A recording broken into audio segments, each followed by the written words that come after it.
सरोकार। नमस्कार, आप देख रहे हैं प्राइम टीवी और मैं हूँ आपके साथ नंदिनी यादव। स्वागत है आप सबका हमारे खास कार्यक्रम में। आज विजयदशमी का पर्व है। बड़े धूमधाम से दशहरे के पर्व को मनाया जाता है। पूरे देश में इसकी तैयारियां की जा रही है। कहा जाता है कि भगवान श्री राम लंकापति नरेश का रावण का वध करके बुराई पर अच्छाई की जीत दी थी, यानी कि आज के दिन बुराई का विनाश किया गया था। और इसी खास मौके पर हमारे साथ आज मौजूद हैं ज्योतिषाचार्य रविशंकर शुक्ला जी। पंडित जी, बहुत बहुत स्वागत है आपका हमारे खास कार्यक्रम में। और सबसे पहले मैं आपसे ये जानना चाहूँगी, देखिए पूरे देश में आज विजयदशमी का पर्व बड़ी धूमधाम से मनाया जा रहा है, तैयारियां की जा रही हैं, तो क्या कुछ आज के दिन इसका खास मुहूर्त है और क्या कितना खास है ये पर्व? जी नमस्कार। आज विजयदशमी का पर्व बड़े ही धूमधाम से मनाया जा रहा है। विजयदशमी अपने हिंदू त्योहारों में बहुत ही महत्वपूर्ण त्यौहार है। विजयदशमी अश्विन मास के शुक्ल पक्ष दशमी तिथि को मनाया जाता है।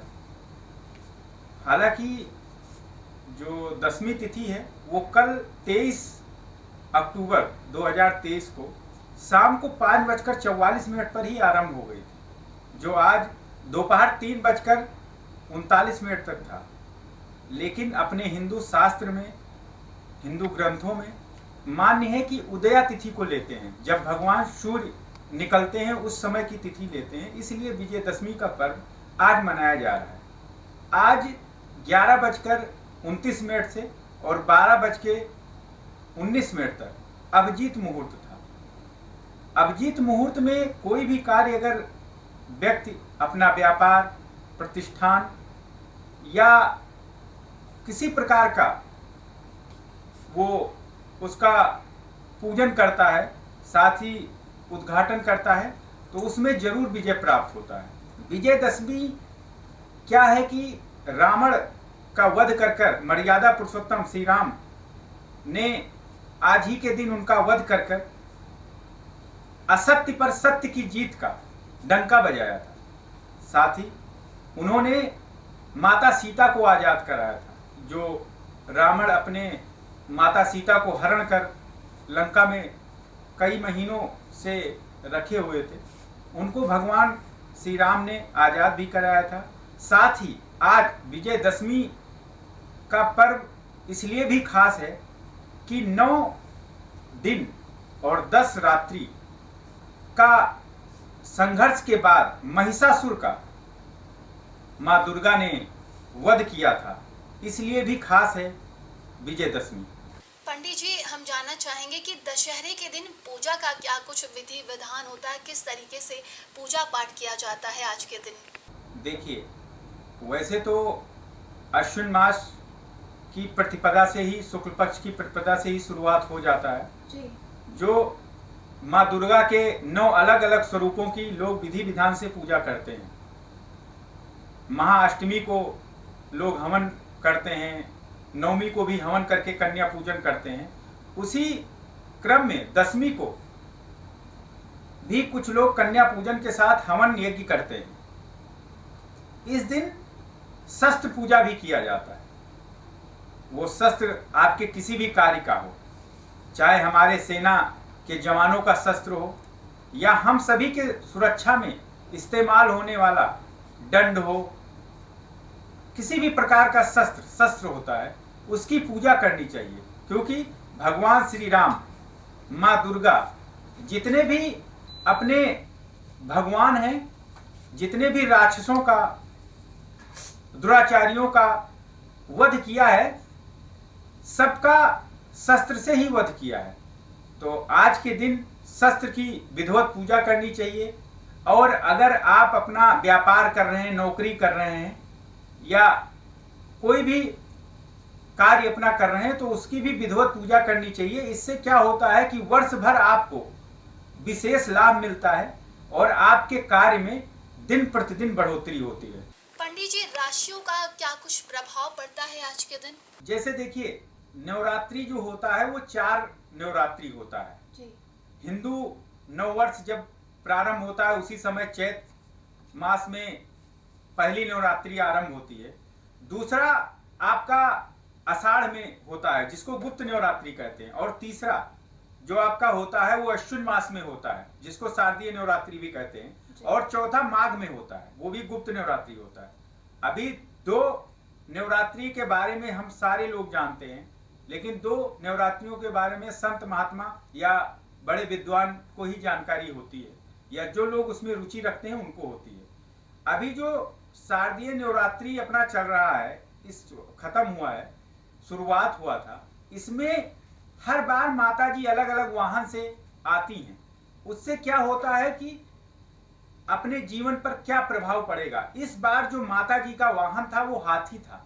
जब भी माता जी जिस वर्ष हाथी पर सवार होकर आती हैं, उस वर्ष भारतवर्ष में अच्छी खुशहाली, किसानों के लिए फसल अच्छा, हमारे कारोबारियों के लिए अच्छा मुनाफा होता है, साथ ही जो लोग नौकरी कर रहे हैं उनको भी तरक्की के प्रबल योग रहते हैं। ऐसा माना जाता है कि अगर माँ हाथी पर सवार होकर आए हैं तो उस वर्ष अच्छी खुशहाली और भारतवर्ष की पूरे तरक्की होगा।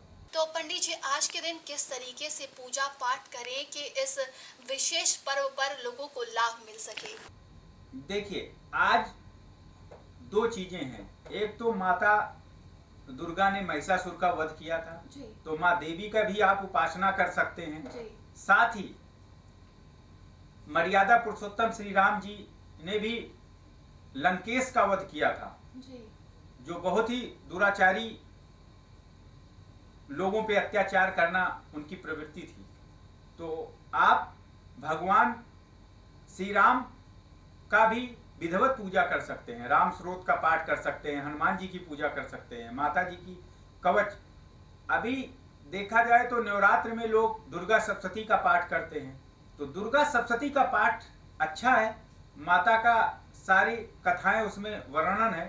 साथ ही अगर आप दुर्गा सप्तशती का पाठ ना पूरा कर पाए तो माता जी का कुंजिका स्रोत, अर्गला स्रोत और कीलक स्रोत का ही पाठ करने से आपको पूरा फल मिलेगा, और आप जिस मनोकामना के लिए अपने कार्य सिद्ध करने के लिए यह पाठ करेंगे उसमें जरूर आपको सिद्धि प्राप्त होगी। पंडित जी, आज के दिन कहा जाता है कि दशहरे के दिन नीलकंठ पक्षी को देख ले तो उसका दिन शुभ जाता है। इसके पीछे की कहानी क्या है? देखिए, नीलकंठ पक्षी, देखिए भगवान शंकर, भगवान विष्णु, भगवान ब्रह्मा जी ने ऐसी शक्तियां उत्पन्न की जिससे कि नवरात्रि का शुरुआत हुआ। तो नीलकंठ पक्षी उसी में से एक है जो भगवान के वाहनों में, गणों में शामिल। तो नीलकंठ पक्षी का देखना बहुत ही शुभ माना जाता है। हमारे जितने भी पशु पक्षी हैं, किसी न किसी तिथि पर उनको देखने से बहुत ही शुभ योग प्राप्त होता है। ऐसे ही नीलकंठ भी हैं, अगर इस दिन उनका आपको देखने की मिल जाए तो आपके लिए बहुत अच्छा है। पंडित जी देखिए, एक तरफ आज रावण का पुतला दहन किया जाता है, लेकिन कानपुर में एक ऐसा मंदिर है जहां पर दशानन मंदिर के नाम से जाना जाता है और उनका पूजा पाठ किया जाता है। तो इसके पीछे की क्या कहानी है? देखिए, हम लोग ये है कि दशानन रावण जो थे वो ब्राह्मण परिवार से थे और वो बहुत ही विद्वान थे, उनको चारों वेदों का ज्ञान था जी। ठीक है, लेकिन उनकी जो प्रवृत्ति थी हमारे ऋषि मुनि देवताओं को अपमानित करना, उनका यज्ञ, अगर यज्ञ भाग जल रहा है तो उसको खंडित करना, सारे प्रकार के दुराचारी जो चीजें होती हैं उनमें उत्पन्न था। तो मैं आपसे यही कहूंगा, लोगों की अलग अलग भावना है, बहुत सारे लोग अपने शास्त्र ग्रंथ को भी नहीं मानते हैं। तो हमारा यही कहना है, जैसे आप देखिए श्रीलंका में रावण की ही पूजा की जाती है, तो ऐसा नहीं है। लेकिन इसमें यह कहा जाता है कि मर्यादा पुरुषोत्तम राम, जो गलत चीजें हैं वो गलत हैं, वो दुराचारी और राक्षस प्रवृत्ति के थे, इसलिए उनका वध होना जरूरी होता है। देखिए, कुछ दिन बाद दीपावली का पर्व मनाया जाता है, लेकिन जितने दिन नवरात्रि के नवमी के बाद दशमी का पर्व आता है, इसके बाद कहा जाता है कि 9 दिन लोग माँ की पूजा करते हैं। तो कैसे आज के दिन भगवान श्री राम को खुश करने के लिए क्या कुछ करना चाहिए, क्या कुछ विशेष करना चाहिए? देखिए, मर्यादा पुरुषोत्तम श्री राम को आप उनका मैंने अभी जैसे आपको बताया, उनके जी। स्रोत के साथ आप रामायण की कोई भी 5-11 चौपाई पढ़ सकते हैं। जी। साथ ही आप मिष्ठान, फूल, फल और तांबूल, पान उनको अर्पित करिए। उनके साथ भगवान के पूरे परिवार का पूजन करिए और हनुमान जी का विशेष पूजा करिए, तो आपको खास लाभ होगा। साथ ही अगर आप देवी जी की स्तुति करते हैं तो वो भी खास लाभ आपको। देखिए पंडित जी, आज मंगलवार का दिन है और विजयदशमी का पर्व है। जी। भगवान श्री राम जो है बुराई पर अच्छाई की जीत लेकर आते हैं और एक तरफ भगवान हनुमान जी हैं, जी। उनके परम भक्त। जी। तो क्या कुछ आज विशेष देखा जा रहा है? देखिए, आज जो इसमें विशेष ये है कि भगवान राम के जो सबसे करीब और हृदय में हमेशा वास करने वाले जी। वो भगवान हनुमान ही थे। तो हनुमान की हर मंगलवार को, हालांकि आज का मंगलवार विशेष खास है, तो आप विशेष पूजा करें। अगर आपका कोई कार्य, मैं कुछ उपाय आपको बताता हूं, अगर आपका कोई कार्य नहीं सिद्ध हो रहा है तो हनुमान जी को मंगलवार के दिन लाल सिंदूर और चमेली का तेल अर्पित करिए। साथ ही आप 5 लौंग के साथ 5 कपूर का टुकड़ा जलाएं, इससे भी आपको हर कार्य में सिद्धि मिलेगी। उसके साथ अगर आपको किसी प्रकार का भय, कष्ट या आप अपने किसी शत्रु से घिर गए हैं तो हनुमान जी का हनुमान अष्टक, बजरंग बाण और हनुमान चालीसा का पाठ करिए। इसी क्रम में आप अपने अगर शत्रुओं से या पराजय हो रहे हैं या आपका कोई कार्य नहीं बनना है तो आप माता जी के स्रोत का पाठ करिए, कुंजिका स्रोत। साथ ही आप उनका श्री कवच का पाठ करिए, उसमें आपको प्रबल सफलता मिलेगी और हर प्रकार से आपको शांति प्राप्त होगी। पंडित जी, अभी थोड़ी देर बाद से पुतले का दहन किया जाएगा। विजयदशमी के दिन किया जाता है, सालों से ये परंपरा चली आ रही है, तो क्या कुछ आज उसका खास मुहूर्त है? देखिए, मैं आपको पहले बता चुका हूँ, जो उसका मुहूर्त था वो तो दोपहर में ही था, लेकिन अभी क्या होता है कि जब भी रावण दहन का समय होता है सूर्यास्त के बाद, और जब आपको तारे दिखने लगे उसी समय रावण का दहन शुभ माना जाता है।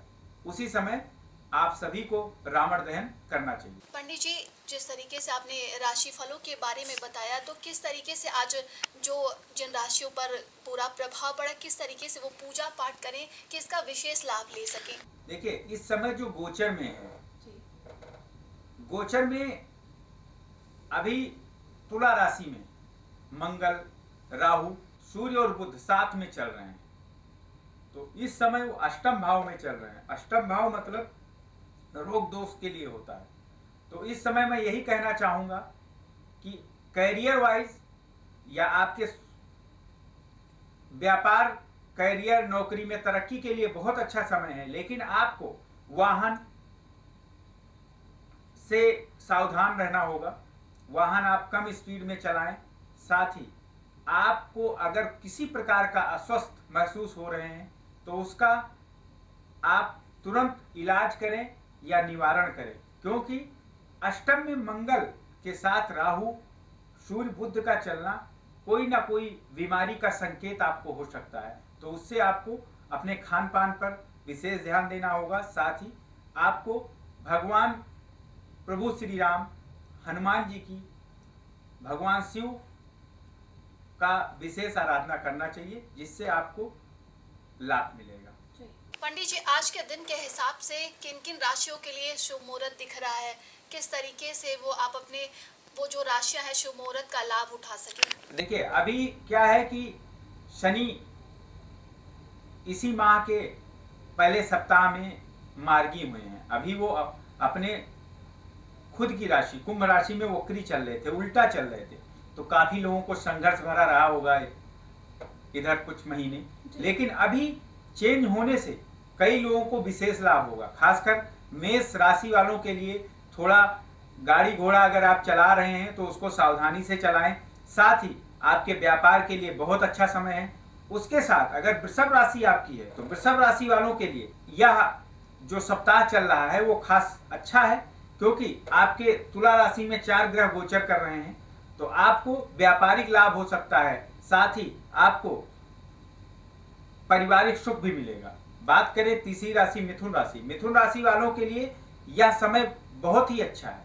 आप कोई नया व्यापार शुरू कर सकते हैं, साथ ही आपको अचानक धन लाभ हो सकता है। बात करें कर्क राशि की, तो कर्क राशि वालों को थोड़ा संभल कर रहना होगा, क्योंकि आपको आंखों से या गले से संबंधित दिक्कत हो सकती है। बात वहीं करते हैं सिंह राशि, सिंह राशि वालों के लिए समय बहुत ही अच्छा है। आपको नौकरी में तरक्की मिल सकती है, आप भवन सुख प्राप्त कर सकते हैं, आप वाहन सुख भी प्राप्त कर सकते हैं। छठी राशि जो है कन्या राशि, कन्या राशि वालों के लिए यह समय थोड़ा सा उतार चढ़ाव वाला हो सकता है। आपको पेट से संबंधित दिक्कत हो सकती है। आगे आपको व्यापार में बहुत ही सावधानी से रहना होगा। बात करें तुला राशि, तुला राशि वालों के लिए यह समय अच्छा है। आपको सारे प्रकार के सुख सुविधा प्राप्त हो सकते हैं, ऐश्वर्य की प्राप्ति हो सकती है। वहीं बात करते हैं 8वीं राशि वृश्चिक राशि, वृश्चिक राशि वालों के लिए आपको अपने करियर में तो अच्छी सफलता मिलेगी, लेकिन आप अगर वाहन तेज रफ्तार में चलाते हैं या ऊंची बिल्डिंगों पर सैर करते हैं पहाड़ियों में, तो उस पर बहुत सावधानी रखें। बात करें नवम राशि जो आपकी धनु राशि है, धनु राशि वालों के लिए यह समय बहुत ही अच्छा है। खासकर आपको पेट से संबंधित या न्यूरो से संबंधित ध्यान रखना होगा। बात करें दसम राशि कुंभ मकर राशि, मकर राशि आपके लिए बहुत अच्छा रहेगा और आपको शनि महाराज जो न्याय के देवता हैं, अगर आप सत्य के रास्ते पे चल रहे हैं तो आज नहीं कल आपका समय बहुत ही अच्छा है। 11वीं राशि आपकी कुंभ राशि, कुंभ राशि वालों के लिए जिसमें शनि महाराज खुद गोचर कर रहे हैं, तो आपको ऊंचा पद प्रतिष्ठा मिल सकता है, साथ ही आपको व्यापार में विशेष लाभ हो सकता है। लास्ट राशि जो आखिरी राशि है मीन राशि, मीन राशि वालों के लिए समय अनुकूल है, लेकिन आपको कुछ सावधानियां बरतना पड़ेगा। आप अपने आसपास के लोगों से सावधान रहें और व्यापार में आपको प्रबल लाभ के योग हैं। पंडित जी ये जानना चाहेंगे, देखिए हमारे जो भी भारत वर्ष में पर्व किए जाते हैं, फूलों का बड़ा विशेष महत्व होता है, तो आज के दिन कौन से फूलों को विशेष अर्पित करने चाहिए? देखिए फूलों का हर प्रकार के फूल अच्छे होते हैं जी। सारे फूल भगवान को ही अर्पित किए जाते हैं। तो आप जो माता देवी को सबसे प्रिय फूल है वो गुड़हल का फूल है जी। गुड़हल के साथ आप लाल गुलाब का भी फूल चढ़ा सकते हैं। हनुमान जी को गुलाब के साथ गेंदे का भी फूल बहुत प्रिय है। वहीं भगवान श्री राम को गुलाब, गेंदा, चमेली, ऐसे सारे जो फूल हैं उनको आप अर्पित कर सकते हैं। आप एक फूल है विष्णु कांता जिसको बोलते हैं, नीले कलर का होता है, तो आप भगवान शंकर को अति प्रिय है, भगवान विष्णु को भी अति प्रिय है और माता लक्ष्मी को भी अति प्रिय फूल है, तो आप उसको अर्पित करें, आपको विशेष लाभ हो। पंडित जी विजयदशमी के दिन शमी वृक्ष का पूजन किया जाता है, इसका क्या महत्व है? विजयदशमी, देखिए विजयदशमी के दिन शमी जो शनि से संबंधित वृक्ष होते हैं जी। आप शनि की उपासना वैसे तो शनिवार को किया जाता है, लेकिन विजयदशमी पर विशेष महत्व इसलिए है क्योंकि इस दिन आप जो भी कार्य करेंगे उसमें आपको सिद्धि मिलती है। भगवान शनि भी, अगर शनि जी की आप पर क्रूर दृष्टि चल रही है तो आप हनुमान जी की पूजा करें, भगवान शनि की भी पूजा करें, तो आपको विशेष लाभ होगा। हाँ, हालांकि शनिवार के दिन अगर शनि आपके ग्रह रुष्ट है तो आप शनिवार के दिन सरसों का तेल, लोहे से संबंधित कोई चीज, काला चप्पल, जूता, ये सब ना खरीदें, तो आपको विशेष लाभ होगा। बुराई पर अच्छाई की जीत आज के दिन को माना जाता है, तो आप हमारे दर्शकों को क्या कुछ कहना चाहेंगे कि वो अपने अंदर की बुराई को मार सके और नकारात्मक जो सोच है उनको मार सके और एक सकारात्मक विचार पैदा कर सके? देखिए माता जी को जो 9 दिन की उपासना इसीलिए की जाती है कि आपके शरीर में शक्ति का संचार हो और आत्मविश्वास बढ़े, साथ ही आप शांत वातावरण का आपके आसपास निवास हो। अभी क्या आप चारों तरफ देख रहे हैं, दुराचारियों का जो प्रवृत्ति है वो बढ़ती जा रही है, एक दूसरे को मारने पे तूल रहते हैं। साथ ही आप अगर शास्त्र भी कहता है और आप देख भी रहे हैं, तो चाहे भगवान श्री राम हो या भगवान कृष्ण हों या आप माता दुर्गा हों, जितने भी हमारे प्रभु हैं, उन्होंने हर जन्म में ऐसा अवतार लेकर ऐसे दुराचारी राक्षसों का वध किया है। तो आप देखिए, अगर आप सत्य के रास्ते पर चल रहे हैं तो कुछ समय परेशान रह सकते हैं, लेकिन आप आगे चलकर बहुत ही सुख का भोग करेंगे। लेकिन अगर आप असत्य पर चल रहे हैं, आपको मोह माया छोड़ नहीं रहा है, साथ ही आप लोगों को प्रताड़ित कर रहे हैं और अपने आप को मजबूत कर रहे हैं, तो आज नहीं कल आपको भगवान किसी भी रूप में दंड देंगे, जो आपको बहुत ही दुखद स्थिति आपकी रहेगी। बहुत बहुत धन्यवाद पंडित जी हमारे साथ जुड़ने के लिए, हमसे बात करने के लिए। तो